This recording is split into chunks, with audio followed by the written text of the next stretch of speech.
Cricket stopped today as a large chunk of cricket history walked onto the field for the last time. Graeme Smith, if you're a 15-year-old South African, he's probably been the only cricket you've ever really seen. He's just been that guy. He's just always been there, sort of twisting every ball to square and occasionally doing this with his head.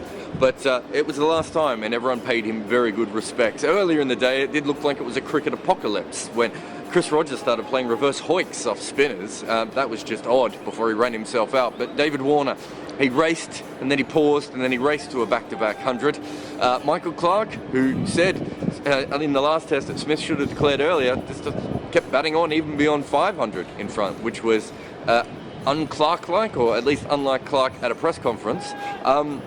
And then South Africa came out, and unfortunately Smith in his last innings, he didn't last very long, but to be honest, he had friends. The whole South African top order weren't really around for that long, so their top three gone. South Africa then pressed the pause, and that was around the time that Ryan Harris started moving like he was Ryan Harris who'd played 12 straight tests. I mean, he couldn't have moved anymore like Ryan Harris, the Ryan Harris that we think about, the Ryan Harris who's injured, or the Ryan Harris who never plays. He was sort of in the gully and on his haunches and not moving very well, and then he came into bowling over and he did his best Shane Watson impersonation. It was very slow.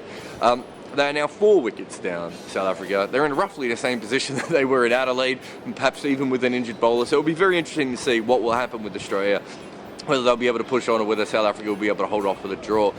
It would be great if Australia could win this series, because it's good when an away team wins and they come from nowhere. But for Graeme Smith, surely South Africa should be able to bat out a draw. He deserves better than that.